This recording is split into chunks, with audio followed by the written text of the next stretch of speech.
ಋತುಚಕ್ರ ಹೆಣ್ಣು ಮಕ್ಕಳಿಗಾಗಿ ಒಂದು ಕೈಪಿಡಿ. ಹೆಣ್ಣು ಮಗುವೊಂದಕ್ಕೆ ಜನ್ಮ ಕೊಟ್ಟಾಗ ಆಕೆಯನ್ನು ಪುಣ್ಯದ ಉಪ್ಪಿಗೆಯಲ್ಲಿ ಕೂರಿಸುವ ಸಂಪ್ರದಾಯ ಪ್ರಿಯರಾದ ನಾವು ಅದೇ ಹೆಣ್ಣಿನ ಮುಟ್ಟನ್ನು ಅಸಹ್ಯ, ರೋಗ, ಶಾಪ ಎಂಬಂತೆ ಬಿಂಬಿಸುವ ಪರಿಸರವನ್ನೂ ಸೃಷ್ಟಿಸಿದ್ದೇವೆ. ಹಲವಾರು ಕಡೆ ಇಂದಿಗೂ ಇಂತಹ ಸನ್ನಿವೇಶವನ್ನು ಕಾಣಬಹುದಾಗಿದೆ. ಪ್ರಕೃತಿಯ ಪ್ರಕಾರ ಪುರುಷರು ಮತ್ತು ಮಹಿಳೆಯರು ಒಬ್ಬರಿಗೊಬ್ಬರು ಪೂರಕವಾಗಿ ಜೀವಿಸುವುದೇ ಜೀವನ. ಯಾರು ಮೇಲಲ್ಲ ಅಥವಾ ಯಾರು ಕೀಳಲ್ಲ. ಹುಡುಗ ಮತ್ತು ಹುಡುಗಿ ಇಬ್ಬರೂ ಹುಟ್ಟಿನಿಂದ ಸಮಾನರು. ಬೆಳೆಯುತ್ತಾ ಇಬ್ಬರು ಯೌವನಾವಸ್ಥೆಗಾಗಿ ಬರುತ್ತಾರೆ. ಈ ರೀತಿ ಯೌವನಾವಸ್ಥೆಗೆ ಬರುವುದನ್ನೇ ಹರೆಯ, ಪ್ಯೂಬರ್ಟಿ ಎಂದು ಹೇಳುತ್ತಾರೆ. ಇದು ಹುಡುಗ ಮತ್ತು ಹುಡುಗಿ ಇಬ್ಬರಲ್ಲೂ ಘಟಿಸುತ್ತದೆ. ಹುಡುಗಿಯರಲ್ಲಿ ಹದಿಹರೆಯ ಎಂಬಂತೆ ಮೊದಲು ಋತುಸ್ರಾವ ಅಥವಾ ಮುಟ್ಟು ಎಂದು ಹೇಳುತ್ತಾರೆ. ಹುಡುಗಿಯರಲ್ಲಿ ಆಗುವ ಈ ಮುಟ್ಟಿನ ಆತಂಕ ಅಥವಾ ಭಯವನ್ನು ಹೋಗಲಾಡಿಸಿ ಮುಟ್ಟು ಒಂದು ನೈಸರ್ಗಿಕ ಕ್ರಿಯೆ ಎಂದು ಮನದಟ್ಟು ಮಾಡಿ ಮತ್ತು ಅದರ ಸುತ್ತ ಇರುವ ಯಾವುದೇ ಮೌಢ್ಯತೆಯನ್ನು ದೂರ ಮಾಡಿ ಅವರಲ್ಲಿ ಆತ್ಮವಿಶ್ವಾಸ ಹೆಚ್ಚಿಸುವ ಉದ್ದೇಶದಿಂದ ಈ ಕೈಪಿಡಿಯನ್ನು ರೂಪಿಸಲಾಗಿದೆ. ಈ ನಿಟ್ಟಿನಲ್ಲಿ ವರ್ಲ್ಡ್ ಆಫ್ ವುಮೆನ್ ವಾವ್ ಬಹಳಷ್ಟು ಸಹೃದಯರ ಸಹಯೋಗದಿಂದ ಕಾರ್ಯನಿರ್ವಹಿಸುತ್ತಿದೆ. ಈ ಕೈಪಿಡಿ ನಮ್ಮ ಹೆಣ್ಣು ಮಕ್ಕಳಿಗೆ ವಾವ್ ನಿಂದ ಒಂದು ಕಿರುಕಾಣಿಕೆಯಾಗಿದೆ. ಋತುಚಕ್ರದ ಬಗ್ಗೆ ನಿಮಗೆಷ್ಟು ಗೊತ್ತು? What is menstruation? Age 11 to 45. ಮುಟ್ಟು ಅಥವಾ ಋತುಚಕ್ರವೆಂದರೇನು? ಮುಟ್ಟು ಹೆಣ್ಣಿನ ದೇಹದಲ್ಲಿ ಆಗುವ ನೈಸರ್ಗಿಕ ಕ್ರಿಯೆ. ಹೆಣ್ಣಿನ ದೇಹದ ಸಂತಾನೋತ್ಪತ್ತಿಗೆ ಸಿದ್ಧವಾಗುತ್ತಿರುವ ಸೂಚನೆಯೇ ಮುಟ್ಟು. ಒಂದು ನೈಸರ್ಗಿಕ ರಕ್ತಸ್ರಾವ ಪ್ರಾರಂಭವಾದ ಮೇಲೆ ಪ್ರತಿ ತಿಂಗಳು ಈ ಪ್ರಕ್ರಿಯೆ ಮುಂದುವರಿಯುತ್ತದೆ. ಮುಟ್ಟಿನ ಬಗ್ಗೆ ನಮ್ಮ ಸಂಸ್ಕೃತಿ ಏನು ಹೇಳುತ್ತದೆ? ಮುಟ್ಟಾಗುವುದು ಮಹಿಳೆಯ ಘನತೆ, ಮಾನವನ ಅಸ್ತಿತ್ವವೇ ಇದರಲ್ಲಿ ಅಡಗಿದೆ.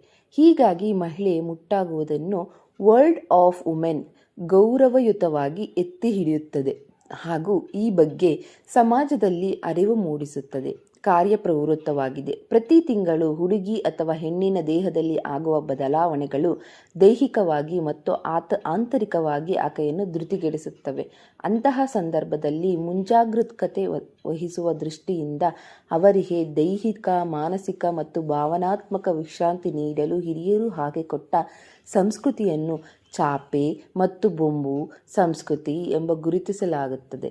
ಅಂದರೆ ಚಾಪೆಯ ಮೇಲೆ ವಿಶ್ರಾಂತಿ ಪಡೆಯುವುದು, ಪ್ರತ್ಯೇಕ ಚೊಂಬನ್ನು ಉಪಯೋಗಿಸುವ ಮೂಲಕ ಶುಚಿತ್ವವನ್ನು ಕಾಪಾಡುವುದು ಅಂದಿನ ಕಾಲಕ್ಕೆ ಅವಶ್ಯಕವಾಗಿತ್ತು. ಕಾಲಕ್ರಮೇಣ ಜೀವನ ಮತ್ತು ಜೀವನಗತಿಯ ಬದಲಾವಣೆಯಿಂದ ಹಳೆಯ ಕಾಲದ ಪದ್ಧತಿಗಳು ಬದಲಾದವು. ವೈಜ್ಞಾನಿಕ ಪ್ರಗತಿಯಿಂದ ಪ್ರತ್ಯೇಕ ಹಾಗೂ ವಿಶ್ರಾಂತಿ ಅತ್ಯವಶ್ಯಕವಲ್ಲ ಎಂಬ ಸಾಮಾಜಿಕ ಪರಿಕಲ್ಪನೆಯನ್ನು ಇಂದು ನಾವು ಕಾಣಬಹುದಾಗಿದೆ. ಹೆಣ್ಣು ಏಕೆ ಮುಟ್ಟಾಗುತ್ತಾಳೆ? ಲೈಂಗಿಕ ಹಾರ್ಮೋನುಗಳು ದೇಹದಲ್ಲಿ ಸಕ್ರಿಯವಾಗುವುದರ ಸಂಕೇತವೇ ಮುಟ್ಟು. ಹಾರ್ಮೋನ್ಗಳ ಪ್ರಭಾವದಿಂದ ಅಂಡಾಶಯ ಕ್ರಿಯಾಶೀಲವಾಗಿ ಈಸ್ಟ್ರೋಜನ್ ಮತ್ತು ಪ್ರೊಜೆಸ್ಟಿರಾನ್ ಹಾರ್ಮೋನುಗಳನ್ನು ಸ್ರವಿಸಲು ಶುರು ಮಾಡುತ್ತದೆ. ಆಗ ಗರ್ಭಧರಿಸಲು ಬೇಕಾದ ಅಂಡವು ತಿಂಗಳಿಗೆ ಒಂದರಂತೆ ಉತ್ಪತ್ತಿಯಾಗುತ್ತದೆ. ಸಂತಾನೋತ್ಪತ್ತಿ ಕ್ರಿಯೆ ನಡೆಯದಿದ್ದಲ್ಲಿ ಗರ್ಭಾಶಯ ಒಳಪದರ ಎಂಡೋಮೆಟ್ರಿಯಲ್ ವಾಲ್ ಕಳಚಿ ಹೊರ ಹೋಗುತ್ತದೆ. ಇದೇ ಮುಟ್ಟು.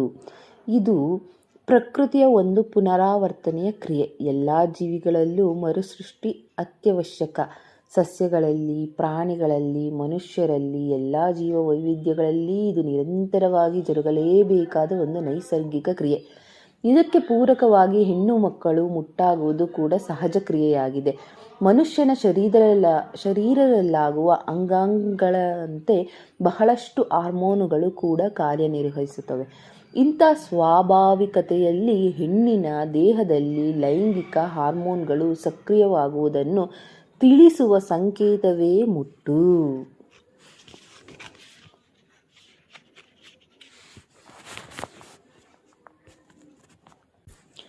ಯಾವ ವಯಸ್ಸಿನಲ್ಲಿ ಋತುಚಕ್ರ ಆರಂಭವಾಗುತ್ತದೆ?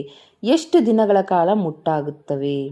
ಇದು ಹೆಣ್ಣು ಮಕ್ಕಳು ಸಾಮಾನ್ಯವಾಗಿ 11 ಅಥವಾ 13ನೇ ವಯಸ್ಸಿಗೆಲ್ಲ ಮುಟ್ಟಾಗುತ್ತಾರೆ. ಹಿಂದೆಲ್ಲ ಈ ಪ್ರಕ್ರಿಯೆ 15ರಿಂದ 18ರ ವಯಸ್ಸಿನಲ್ಲಿ ಜರುಗುತ್ತಿತ್ತು.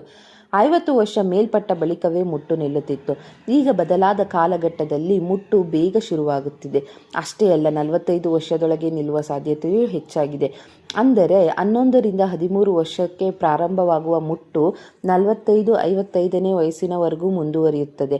ಈ ಪ್ರಕ್ರಿಯೆಯಲ್ಲಿ ವ್ಯಕ್ತಿಗತ ವ್ಯತ್ಯಾಸಗಳು ಬಹಳ ಸಹಜ. ಇತರರೊಂದಿಗೆ ಹೋಲಿಕೆಗೆ ಇಲ್ಲಿ ಅವಕಾಶವಿಲ್ಲ. ಸಾಮಾನ್ಯವಾಗಿ ಮುಟ್ಟು ಅವರವರ ದೇಹ ಪ್ರಕ್ರಿಯೆಗೆ ಅನುಗುಣವಾಗಿ 3ರಿಂದ 6 ತಿಂಗಳ ಕಾಲ ಆಗುವುದು ಸ್ವಾಭಾವಿಕ ಕ್ರಿಯೆ ಆಗಿರುತ್ತದೆ. ಅದು ಆ ಮಹಿಳೆಯ ದೈಹಿಕ, ಮಾನಸಿಕ ಮತ್ತು ಭಾವನಾತ್ಮಕ ಆರೋಗ್ಯದಲ್ಲಿ ಆಗಿರುವ ವ್ಯತ್ಯಾಸ ಎಂದು ಅರಿತುಕೊಂಡು ಅವಶ್ಯಕತೆಗೆ ತಕ್ಕಂತೆ ಕ್ರಮ ಕೈಗೊಳ್ಳಿಸುವುದು ಸಂಪೂರ್ಣ ಆರೋಗ್ಯದ ದೃಷ್ಟಿಯಿಂದ ಅವಶ್ಯಕ. ಹುಡುಗಿಯೊಬ್ಬಳು ಮೊದಲ ಬಾರಿ ಮುಟ್ಟಾದಾಗ ಪೋಷಕರು ಹೇಗೆ ಪ್ರತಿಕ್ರಿಯಿಸಬೇಕು? ಮೊದಲ ಬಾರಿ ಹುಡುಗಿ ಮುಟ್ಟಾದಾಗ ಕೆಲವು ಪೋಷಕರು ಸಂತೋಷ ಪಡುತ್ತಾರೆ. ಕೆಲವರು ಮಗಳಿಗೆ ಸೂಕ್ತ ಮಾರ್ಗದರ್ಶನ ನೀಡುವ ಮೂಲಕ ಗೌರವಯುತವಾಗಿ ನಡೆಸಿಕೊಳ್ಳುತ್ತಾರೆ. ಮತ್ತೆ ಕೆಲವು ಪೋಷಕರು ಆತಂಕಕ್ಕೆ ಒಳಗಾಗುತ್ತಾರೆ. ಇನ್ನು ಕೆಲವು ಪೋಷಕರು ಹೆಚ್ಚಿನ ಜವಾಬ್ದಾರಿ ಎಂದು ಗೊಣಗಾಡುತ್ತಾರೆ. ಎಲ್ಲ ಭಾವನೆಗಳಿಗೂ ಅವರವರು ಬೆಳೆದ ವಾತಾವರಣ, ಮನಸ್ಥಿತಿ, ಆರ್ಥಿಕ ಮತ್ತು ಸಾಮಾಜಿಕ ಸ್ಥಿತಿಗತಿಯ ಮುಂದೆ ಅವಲಂಬಿತವಾಗಿರುತ್ತದೆ. ಯಾವುದು ಸರಿ, ಯಾವುದು ತಪ್ಪು ಹೆಚ್ಚಿದು ನಿರ್ಧರಿಸುವ ವಿಷಯ ಇದಾಗಿರುವುದಿಲ್ಲ. ಹಾಗಾಗಿ ಇದು ನಮ್ಮ ಭಾರತೀಯ ಸಮಾಜದಲ್ಲಿ ಪಿಡುಗು ಎನ್ನುವುದಕ್ಕಿಂತ ಇಷ್ಟೆಲ್ಲ ವಿಭಿನ್ನತೆಗಳ ನಡುವೆಯೂ ಮಹಿಳೆಗೆ ಕೊಡುವ ಗೌರವವಾದ ಸ್ಥಾನಮಾನದ ಬಗ್ಗೆ ಹೆಮ್ಮೆ ಪಡುವುದು ಎಲ್ಲರ ದೃಷ್ಟಿಯಿಂದಲೂ ಅವರ ಭಾವನೆಗಳಿಗೆ ದಾರಿದೀಪವಾಗುತ್ತದೆ. ಮುಟ್ಟಾಗುವ ಮೊದಲೇ ಹುಡುಗಿಗೆ ಸೂಕ್ತ ಮಾರ್ಗದರ್ಶನ ನೀಡುವುದು ಎಲ್ಲ ಪೋಷಕರ ಕರ್ತವ್ಯವೂ ಆಗಿದೆ. ಅದರಲ್ಲೂ ಅದರ ಬಗ್ಗೆ ಮುಂಜಾಗ್ರತಾ ಅರಿವು, ಮಾರ್ಗದರ್ಶನ, ಹಿತೈಷಿಯ ಭಾವನೆಯುಕ್ತ ಪ್ರೀತಿ ನೀಡುವುದು ಪ್ರತಿ ತಾಯಿಯ ಕರ್ತವ್ಯವಾಗಿದೆ. ಋತುಮಾನದ ದಿನಗಳಲ್ಲಿ ಒಬ್ಬರಿಂದ ಒಬ್ಬರಿಗೆ ಭಿನ್ನವಾಗಿರುವುದು ಏಕೆ? ಮನೆಯಲ್ಲೇ ಇರುವ ತಾಯಿಗೆ ಹೆಚ್ಚು ರಕ್ತಸ್ರಾವವಾಗುವುದು, ಮಗಳಿಗೆ ಅತಿ ಕಡಿಮೆ ರಕ್ತಸ್ರಾವವಾಗುವುದು ಏಕೆ? ಈ ವ್ಯತ್ಯಾಸದಿಂದ ಯಾಕಾಗಿ ಉಂಟಾಗುತ್ತದೆ? ಹೌದು, ರಕ್ತಸ್ರಾವವು ಒಬ್ಬ ಹುಡುಗಿಯಿಂದ ಮತ್ತೊಬ್ಬ ಹುಡುಗಿಗೆ ಅಥವಾ ಮಹಿಳೆಯರಿಂದ ಮಹಿಳೆಯರಿಗೆ ವಿಭಿನ್ನವಾಗಿರುತ್ತದೆ. ಅಷ್ಟೇ ಅಲ್ಲ, ಪ್ರತಿ ಮಹಿಳೆಯಲ್ಲಿ ತಿಂಗಳಿಂದ ತಿಂಗಳಿಗೆ ವ್ಯತ್ಯಾಸವಿರುತ್ತದೆ. ಇಂದು ಅವರ ವಯಸ್ಸಾದಂತೆ ಬದಲಾಗುತ್ತದೆ. ಗರ್ಭಕೋಶದ ದಪ್ಪವು ಈ ವ್ಯತ್ಯಾಸಕ್ಕೆ ತನ್ನದೇ ಕೊಡುಗೆ ನೀಡುತ್ತದೆ. ಬೆಳವಣಿಗೆಯ ಪ್ರಮಾಣ, ಸೇವಿಸುವ ಆಹಾರ, ಮನಸ್ಸಿನ ಸ್ಥಿತಿ ಇವು ಸಹ ಇಂಥ ವ್ಯತ್ಯಾಸಗಳಿಗೆ ಕಾರಣವಾಗುತ್ತದೆ. ಸತ್ವಭರಿತ ವಿಟಮಿನ್ ಯುಕ್ತ ಪೋಷಕಾಂಶಗಳಂಥ ಹಣ್ಣು ತರಕಾರಿ ತಿನ್ನುವುದರ ಉತ್ತಮ. ಜಂಕ್ ಫುಡ್ ಅಧಿಕ ಸಕ್ಕರೆಯುಕ್ತ ಸಿಹಿ ತಿಂಡಿಗಳನ್ನು ತಿನ್ನುವುದು ನಕಾರಾತ್ಮಕ ಪರಿಣಾಮ ಬೀಳುತ್ತದೆ.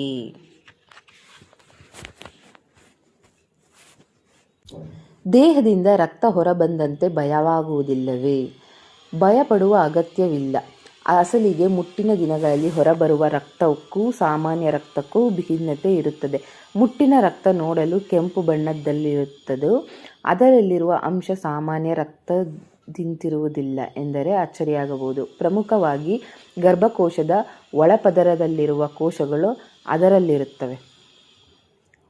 ಹರೆಯದ ಇಷ್ಟೊಂದು ಬದಲಾವಣೆ ಉಂಟಾಗುವುದಕ್ಕೆ ಕಾರಣವೇನು? ಹರೆಯದಲ್ಲಿ ಇಷ್ಟೊಂದು ಬದಲಾವಣೆ ಉಂಟಾಗುವುದಕ್ಕೆ ಕಾರಣವೇನು?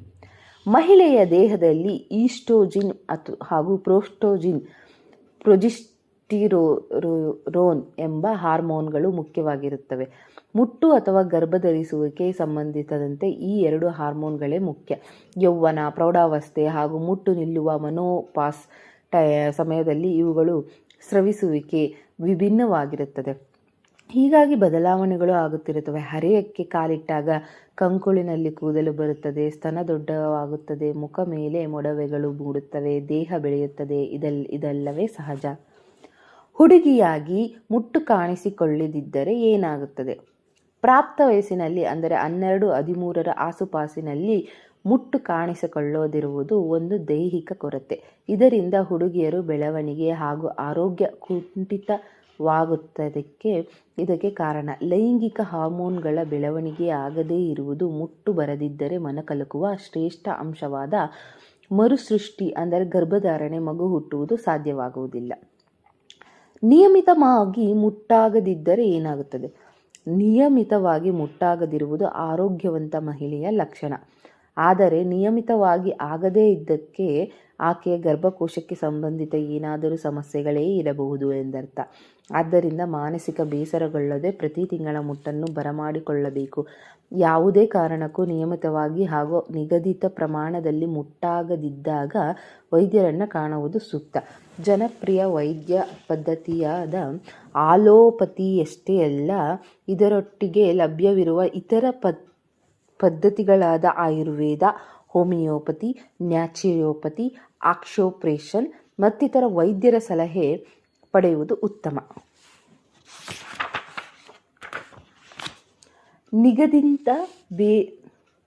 ನಿಗದಿಗಿಂತ ಬೇಗ ಅಥವಾ ತಡವಾಗಿ ಮುಟ್ಟಾಗುವುದಕ್ಕೆ ಕಾರಣವೇನು? ಇದಕ್ಕೆ ಅನೇಕ ಕಾರಣಗಳಿರಬಹುದು. PCOD, ಪಾಲಿಸಿಸ್ಟಿಕ್ ಓವರಿಯನ್ ಡಿಸೀಸಸ್ ನಂತಹ ಸಮಸ್ಯೆಗಳಿಗಿಂತ ಹಿಡಿದು ಒತ್ತಡದವರೆಗಿನ ಅನೇಕ ಅಂಶಗಳು ಮಹಿಳೆಯ ಮೇಲೆ ಪರಿಣಾಮ ಬೀರುತ್ತದೆ. ಹೀಗಾಗಿ ಮುಟ್ಟಿನಲ್ಲೂ ವ್ಯತ್ಯಾಸವಾಗುತ್ತದೆ. ದೈಹಿಕವಾಗಿ ಏನೂ ಸಮಸ್ಯೆ ಇಲ್ಲದಿದ್ದರೂ ಕೆಲವೊಮ್ಮೆ ಮುಟ್ಟು ವ್ಯತ್ಯಾಸವಾಗಬಹುದು. ತುಂಬ ಚಿಂತೆ ಅಥವಾ ಒತ್ತಡಗಳಿದ್ದರೆ, ಉದಾಹರಣೆಗೆ ಪರೀಕ್ಷಾ ಒತ್ತಡ, ಕುಟುಂಬದಲ್ಲಿ ಒತ್ತಡಗಳಿದ್ದರೆ ಮುಟ್ಟು ಅನಿಯಮಿತವಾಗಬಹುದು. ದೈಹಿಕ ಆರೋಗ್ಯ ಸ್ಥಿತಿ, ಅನಗತ್ಯ ಡಯಟಿಂಗ್, ಅತಿಯಾದ ಆಹಾರ ಸೇವನೆ, ತಪ್ಪು ಅಥವಾ ಆಹಾರ ಸೇವನೆ, ಜಂಕ್ ಫುಡ್, ಚಟುವಟಿಕೆಗಳಲ್ಲಿ ಇಲ್ಲದಿರುವ ಜೀವನ ಶೈಲಿ, ಸೋಂಬೇರಿತನದ ಜೀವನ ಹಾಗೂ ನಮ್ಮ ಮೇಲೆ ನಾವೇ ಬೇಸರಿಸಿಕೊಳ್ಳುವುದು, ಇತರ ಟೀಕೆಗಳನ್ನು ಬಹಳ ಗಂಭೀರವಾಗಿ ತೆಗೆದುಕೊಂಡು ವ್ಯಥೆಪಡುವುದು ಸಹ ಈ ವ್ಯತ್ಯಾಸಗಳಿಗೆ ಕಾರಣವಾಗಬಹುದು. ಮುಟ್ಟಿನ ಅನುಭವ ಹೇಗಿರುತ್ತದೆ? ನಿದ್ದೆ, ಉಸಿರಾಟ, ಹಸಿವು, ಬಾಯಾರಿಕೆಗಳು ಎಷ್ಟು ಸಹಜವೋ ಮುಟ್ಟು ಸಹ ಅಷ್ಟೇ ಸಹಜ.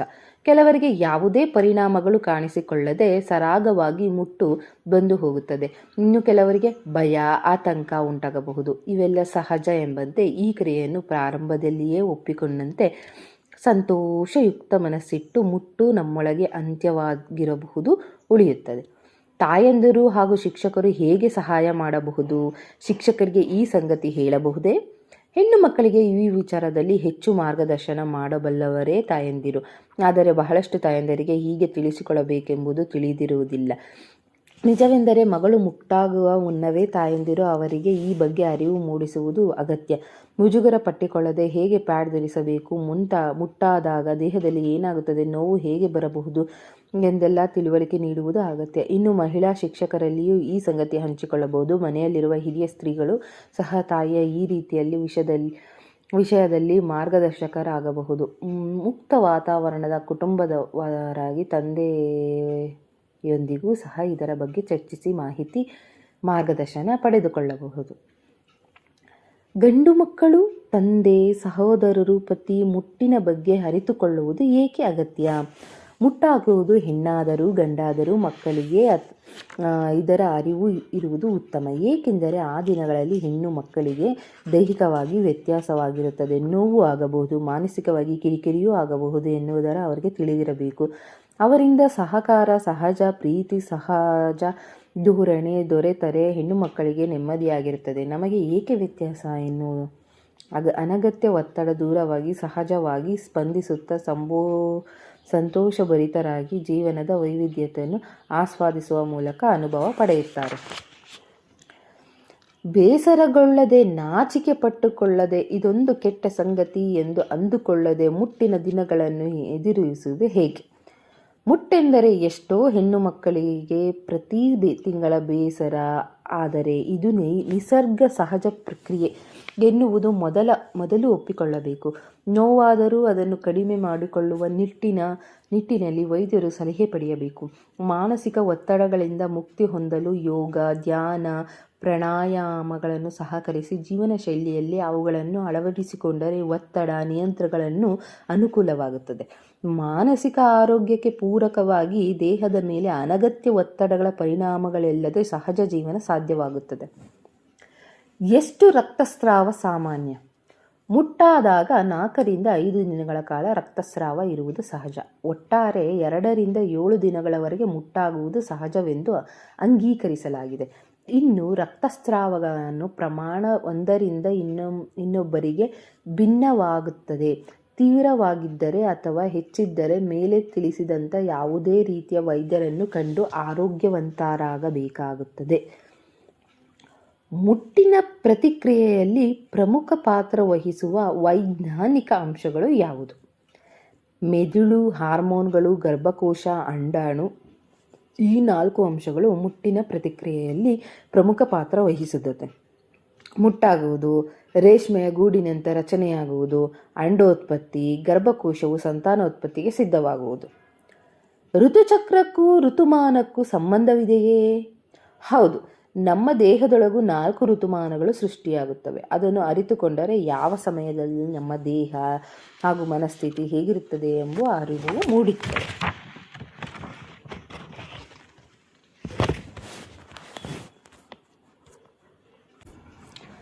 ಋತುಚಕ್ರಕ್ಕೂ ಋತುಮಾನಕ್ಕೂ ಇದೇ ಗಹನ ಸಂಬಂಧ. Seasons and menstruation. ಮೊದಲ ವಾರ ಚಳಿಗಾಲ, ವಿಂಟರ್. ಚಳಿಗಾಲದಲ್ಲಿ ನಾವು ಬಿಸಿ ಬಿಸಿಯಾದ ಕಾಫಿ ಜೊತೆಗೆ ಪಕೋಡವನ್ನು, ಬಜ್ಜಿಯನ್ನು ಸವಿದು ಮನೆಯಲ್ಲಿ ಬೆಚ್ಚಗಿರಲು ಬಯಸುತ್ತೇವಲ್ಲವೇ? ಅದೇ ಮಾದರಿಯಲ್ಲಿ ನಮ್ಮ ದೇಹವೂ ಸಹ ಅಂಡೋತ್ಪತ್ತಿಯನ್ನು ಮುನ್ನಿದ ಅಥವಾ ಅವಧಿಯಲ್ಲಿ ಮುದುಡಿಕೊಂಡು ಬೆಚ್ಚಗಿರಲು ಬಯಸುತ್ತದೆ. ಆಗ ಭಾವನೆಗಳ ಉತ್ಕರ್ಷವಿರುವುದಿಲ್ಲ, ಬದಲಾಗಿ ಮನಸ್ಸು ಕುಗ್ಗುತ್ತದೆ. ಒಳಗೊಳಗೆ ಲೆಕ್ಕಾಚಾರ ನಡೆಯುತ್ತಿರುತ್ತದೆ. ಇಂದಿಗೂ ಒತ್ತಡದ ದಿನಗಳಲ್ಲಿ ಆ ಅವಧಿಯನ್ನು ವಿಶ್ರಾಂತಿ ಪಡೆಯುವ ನಮ್ಮನ್ನು ನಾವು ನವೀಕರಿಸಿಕೊಳ್ಳುವ ಸಮಯ ಎಂದು ಕರೆಯಬಹುದು. ಸೂಪರ್ ವುಮೆನ್ ಎನ್ನುವುದು ಭ್ರಮೆಯನ್ನು ಕಳಚಿಟ್ಟು ವಿಶ್ರಾಂತಿ ಪಡೆದುಕೊಳ್ಳುವುದು ಉತ್ತಮ. ಸಾಮಾನ್ಯವಾಗಿ ಎಲ್ಲ ಕಾಲಕ್ಕೂ ಮಹಿಳೆಯಿಂದ ಅಪಾರ ಶ್ರಮ ಬಯಸುವ ಜೀವನ ಶೈಲಿಗೆ ವಿದಾಯ ಹೇಳಿ ಶಾಂತವಾಗಿರುವುದು ರೆಸ್ಟ್ ಅಗತ್ಯ. ಸೊ 2ನೇ ವಾರ ವಸಂತಕಾಲ, ಸ್ಪ್ರಿಂಗ್. ಮುಟ್ಟಾದ ತಕ್ಷಣ ಅವಧಿ. ಅಂಡಾಶಯದಲ್ಲಿ ಉತ್ಪತ್ತಿಯಾದ ಅಂಡವು ಸಂತಾನೋತ್ಪತ್ತಿ ಕ್ರಿಯೆ ನಡೆಯದಿದ್ದಾಗ ಮುಟ್ಟಾಗಿ ಹೊರಬರುತ್ತದೆ. ಮುಟ್ಟು ಕಾಣಿಸಿಕೊಂಡ ಕೆಲವು ದಿವಸಗಳ ನಂತರ ದಣಿವು ಹೋಗಿ ಹೊಸತನದ ಅನುಭವ ಉಂಟಾಗುತ್ತದೆ. ಈ ಸಮಯದಲ್ಲಿ ತೀವ್ರವಾದ ಆಶಾವಾದಿಯಾಗುತ್ತೀರಿ. ದೇಹದ ಶಕ್ತಿ ಉತ್ಪನ್ನ ಮಟ್ಟಕ್ಕೆ ಸಾಗಲು ಆರಂಭವಾಗುತ್ತದೆ. ನೂತನ ಭಾವನೆಗಳೊಂದಿಗೆ ಸ್ಪಷ್ಟತೆ, ಆಶಾವಾದಿತನವೂ ಸೇರಿಕೊಂಡು ಇಷ್ಟು ದಿನದ ಹಿಂಜರಿಕೆ ಇರುವುದಿಲ್ಲ. ನಾನು ಸಾಧಿಸಬಲ್ಲೆ ಎನ್ನುವ ಆಶಾವಾದಿತ್ವ ಹಾಗೂ ನೆಮ್ಮದಿಯ ಹಂತ ತಲುಪುತ್ತೀರಿ. ಇಂಥದರೊಂದಿಗೆ ಸಹಜವಾಗಿ ಬೆರೆಯುವ ಮತ್ತು ಯೋಚನಾಬದ್ಧವಾಗಿ ಸಾಗುವ ಮನಸ್ಥಿತಿ ಮೂಡುತ್ತದೆ. 3ನೇ ವಾರ ಬೇಸಿಗೆ ಕಾಲ, ಸಮ್ಮರ್. ಅಂಡೋತ್ಪತ್ತಿಯ ಸಮಯ, ಓವಲೇಷನ್ ಪೀರಿಯಡ್. ಹೆಣ್ಣಿನ ದೇಹದ ಬಹುಮುಖ್ಯ ಹಾರ್ಮೋನ್ ಆಗಿರುವ ಈಸ್ಟ್ರೋಜೆನ್ ಅಧಿಕವಾಗಿ ಬಿಡುಗಡೆಯಾಗುತ್ತದೆ. ದೈಹಿಕ ಮಾನಸಿಕ ಸಾಮರ್ಥ್ಯ ಅವಾಗಾಗುತ್ತದೆ. ಪ್ರತಿ ಮಹಿಳೆಗೂ ತಿಂಗಳ ಅವಧಿಯಲ್ಲಿ ಸೂಕ್ಷ್ಮ ಹಾಗೂ ಪ್ರಜ್ಞೆಯುಳ್ಳವಳಾಗಿರುತ್ತಾಳೆ. ಆ ಸಮಯದಲ್ಲಿ ಸಾಮರ್ಥ್ಯವನ್ನು ವ್ಯರ್ಥ ಮಾಡಿಕೊಳ್ಳದಿರಿ. ಈ ಶಕ್ತಿಯನ್ನು ಪ್ರಜ್ಞಾಪೂರ್ವಕವಾಗಿ ಸದುಪಯೋಗಪಡಿಸಿಕೊಳ್ಳದಿದ್ದರೆ ಇಂದು ಮುಟ್ಟಿಗೆ ಮುನ್ನದೆ ಭಾವ, ಪ್ರೀ ಮೆನ್ಸ್ಟ್ರುಯೇಷನ್ ಸಿಂಡ್ರೋಮ್ ಯಾಗಿ ಅರಿವಿಲ್ಲದಂತೆ ಹೊರಗೆ ಬರುತ್ತದೆ. ಇದು ನಿಜಕ್ಕೂ ಸೂಪರ್ ವುಮೆನ್ ಆಗಬೇಕಾದ ಸಮಯ. ನಿಮ್ಮ ಶಕ್ತಿ ಸಾಮರ್ಥ್ಯದಿಂದ ಎಲ್ಲದರಲ್ಲಿಯೂ ಹಾರ್ದಿಕ ಭಾವ ಮೂಡಿಸಿ ಎಲ್ಲದರಲ್ಲಿಯೂ ನಿಮ್ಮ ಇಷ್ಟಪಡುವಂತೆ ಆಗುತ್ತದೆ. ಅಯಸ್ಕಾಂತದಂತೆ ಬೆಳೆಯಲು ಸಫಲರಾಗುತ್ತೀರಿ. ಅಲ್ಲದೆ ನೋಡಲು ಸಹ ಸುಂದರವಾಗಿ ಕಾಣುವಿರಿ. ಹೆಚ್ಚು ಉತ್ಪಾದಕತೆಯ ಸಮಯದಲ್ಲಿರುವುದರಿಂದ ನೀವು ಖುಷಿಯಾಗಿರುತ್ತೀರಿ. 4ನೇ ವಾರ ಮಳೆಗಾಲ, ರೈನಿ ಸೀಸನ್. ಅಂಡೋತ್ಪತ್ತಿಯ ಬಳಿಕ ಇದು ನಿರಾಶಾದಾಯಕ ಸಮಯ, ಏಕೆಂದರೆ ಮಹಿಳೆ ಗರ್ಭಧರಿಸಲು ಸಫಲವಾದ ಕಾರಣ. ಭಾವನಾತ್ಮಕವಾಗಿ ಮೇಲಿಂದ ಕೆಳಗೆ ಬಿದ್ದ ಅನುಭವವಾಗುತ್ತದೆ. ಈಸ್ಟ್ರೋಜಿನ್ ಹಾರ್ಮೋನ್ ಸ್ರವಿಸುವ ಅತಿ ಕಡಿಮೆ ಮಟ್ಟದಲ್ಲಿರುತ್ತದೆ. ಪ್ರೊಜೆಸ್ಟಿರಾನ್ ಹಾರ್ಮೋನ್ ಸ್ರವಿಕೆ ಹೆಚ್ಚುತ್ತದೆ. ಅನುಮಾನ, ಗೊಂದಲ ಹೆಚ್ಚುತ್ತದೆ. ಇದರ ಪರಿಣಾಮವಾಗಿ ತೀವ್ರ ಸುಸ್ತಾಗಬಹುದು. ತಲೆನೋವು, ಮೈಕೈ ನೋವು, ಏಕಾಗ್ರತೆ ಇಲ್ಲದಿರುವುದು, ಹೇಗೆ ಪ್ರತಿಕ್ರಿಯಿಸಬೇಕು ಎನ್ನುವುದು ತಿಳಿಯದೆ ಸ್ಥಿತಿಗುಂಟಾಗುತ್ತದೆ. ಆದರೆ ಜನರು ನಿಮ್ಮನ್ನು ಏಕಾಂಗಿಯಾಗಿರಲು ಬಿಡುವುದಿಲ್ಲ.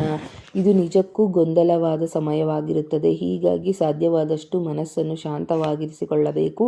ಅನುಕೂಲವಾಗುವಂಥ ಚಟುವಟಿಕೆಗಳಲ್ಲಿ ನಿರತರಾಗಿರಬೇಕು. ಉದಾಹರಣೆಗೆ ಯೋಗ, ಹಾಡು, ಚಿತ್ರಕಲೆ ಇತ್ಯಾದಿಯಲ್ಲಿ ನೀವು ನಿರತರಾಗಿರಬೇಕು. ಆಹಾರ ಸೇವನೆ, ನಿದ್ರೆಯಂತೆ ಮುಟ್ಟಿನ ಬಗ್ಗೆ ಯಾರೂ ಏಕೆ ಮುಕ್ತವಾಗಿ ಮಾತನಾಡುವುದಿಲ್ಲ? ನಮ್ಮ ಸಾಮಾಜಿಕ ವ್ಯವಸ್ಥೆಯೇ ಇದಕ್ಕೆ ಕಾರಣ. ಮುಟ್ಟು ಎಂದರೆ ಅದು ಹೆಣ್ಣು ಮಕ್ಕಳಿಗೆ ಸಂಬಂಧಿಸಿದ ಗುಟ್ಟಿನ ವಿಷಯ ಎಂಬುದಾಗಿಯೇ ಇಂದಿಗೂ ಭಾವಿಸುತ್ತಾರೆ. ಈ ಸಂಕುಚಿತ ಭಾವನೆ ಹೋಗಲಾಡಿಸಬೇಕು. ಅದಕ್ಕಾಗಿ ನಾವು ಮತ್ತು ನೀವು ಸೇರಿ ಇದರ ಬಗ್ಗೆ ಜಾಗೃತಿ ಮೂಡಿಸಬೇಕು. ತಂದೆ, ಅಣ್ಣ ತಮ್ಮಂದಿರು, ಶಿಕ್ಷಕರ ಬಳಿ ಮುಕ್ತವಾಗಿ ಹೇಳಿಕೊಳ್ಳಬಹುದಂತಿದಲ್ಲವೇ? ಮುಕ್ತ ವಾತಾವರಣದಲ್ಲಿದ್ದರೆ ಖಂಡಿತವಾಗಿ ಹೇಳಿಕೊಳ್ಳಬಹುದು. ಮೊದಲೆಲ್ಲ ಈ ವಾತಾವರಣ ಇರಲಿಲ್ಲ. ಇಂದು ನಿಧಾನವಾಗಿ ಬದಲಾಗುತ್ತಿದೆ. ಇದರಲ್ಲಿ ತಪ್ಪೇನಿಲ್ಲ. ಇದು ಸಮಾಜದ ಏಳಿಗೆಗೆ ಈ ಅರಿವು ಮುಖ್ಯವಾಗಿದೆ. ಮುಟ್ಟಿನ ದಿನಗಳಲ್ಲಿ ಮಹಿಳೆಯರ ಕಾರ್ಯಭಾರದ ಹೊರೆಯನ್ನು ಕಡಿಮೆ ಮಾಡಿಕೊಳ್ಳುವುದು ಹೇಗೆ?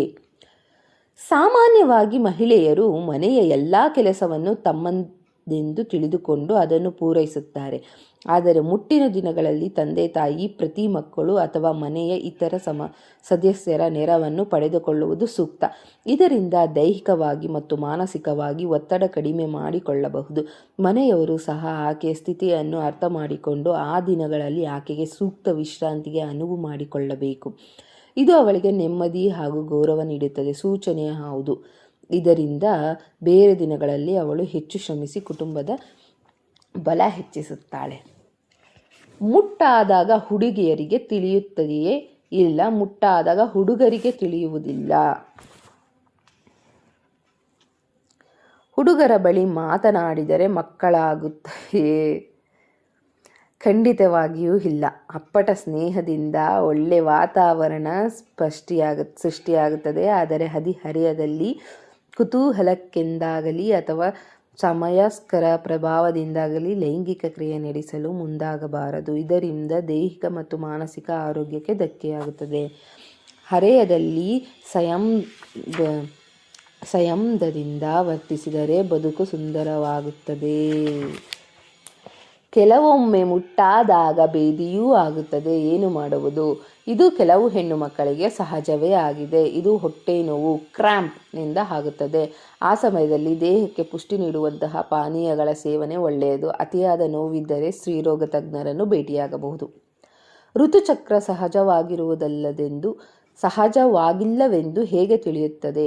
ಅನಿಯಮಿತ ಋತುಚಕ್ರ, ಅತಿಯಾದ ರಕ್ತಸ್ರಾವ, ತುಂಬ ವಾಸನೆಯಿಂದ ಕೂಡಿದರೆ, ಗಂಟಾಗಿ ಸ್ರಾವವಾಗುತ್ತಿದ್ದರೆ ಸಹಜವಿಲ್ಲವೆಂದು ತಿಳಿಯಬಹುದು.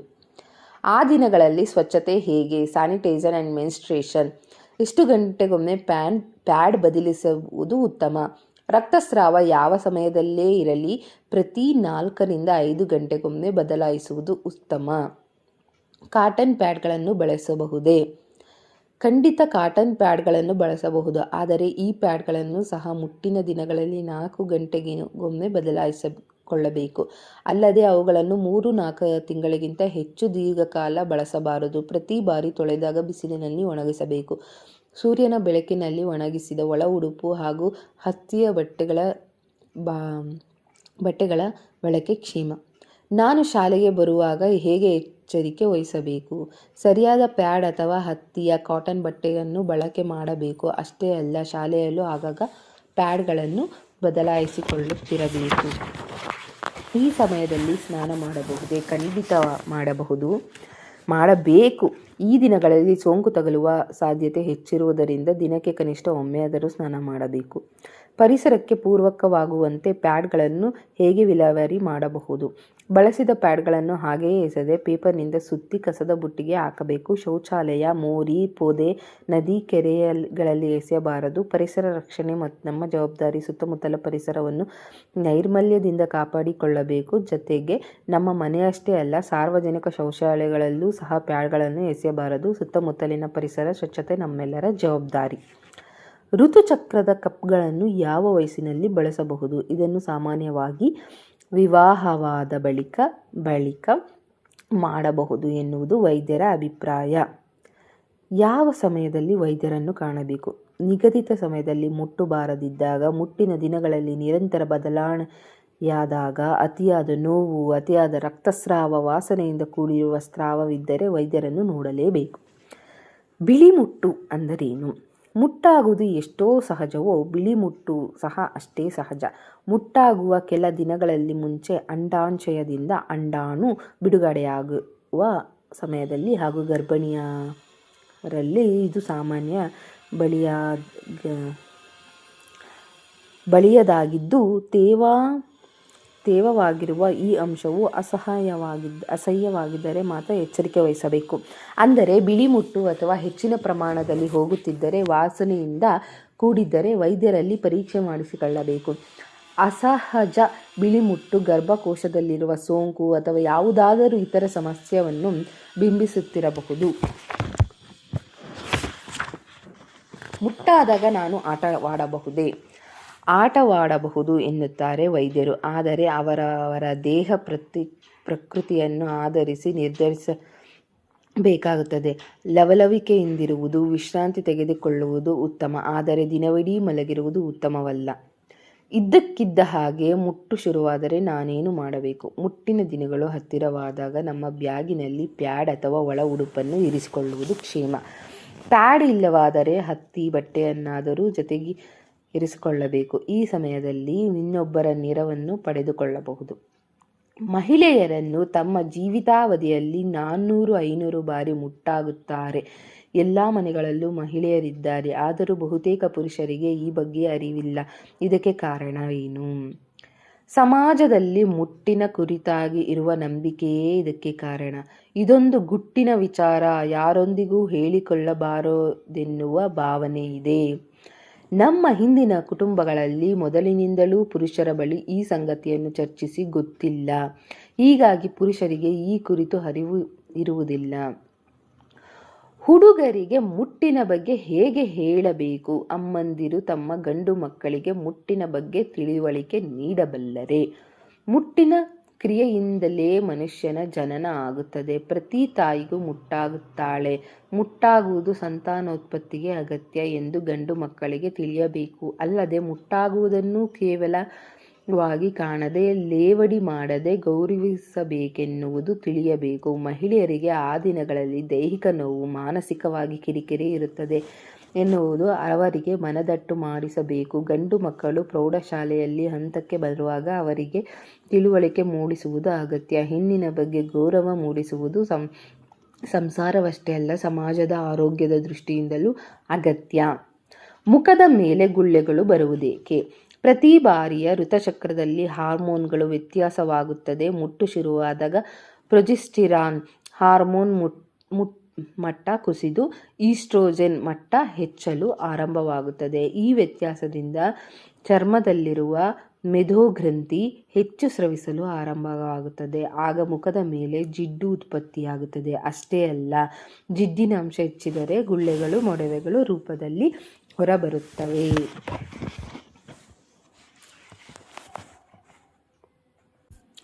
ಭಾವನಾತ್ಮಕ ಆರೋಗ್ಯ, ಎಮೋಷನಲ್ ವೆಲ್ನೆಸ್. ಮುಟ್ಟಿನ ದಿನಗಳಲ್ಲಿ ಹಾಗೂ ಅದಕ್ಕೂ ಮುನ್ನ ಭಾವನಾತ್ಮಕ ಏರಿಳಿತಗಳು ಹೆಚ್ಚು ಏಕೆ? ಮೊದಲೇ ಹೇಳಿದ ಹಾಗೆ ಈಸ್ಟ್ರೋಜಿನ್ ಹಾಗೂ ಪ್ರೊಜೆಸ್ಟೆರಾನ್ ಹಾರ್ಮೋನ್ಗಳೇ ನೇರವಾಗಿ ಕಾಣುತ್ತಿರುತ್ತವೆ. ಭಾವನೆಗಳನ್ನು ಹೇಗೆ ನಿರ್ವಹಿಸಬಹುದು?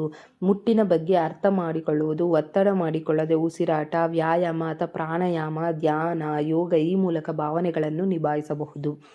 ಮಹಿಳೆಯರಲ್ಲಿ ಸಂತಾನೋತ್ಪತ್ತಿ ಸಾಮರ್ಥ್ಯ ಹೆಚ್ಚಿಸಲು ಯಾವ ಹಾರ್ಮೋನ್ ಮುಖ್ಯವಾಗಿ ಇರಬೇಕು?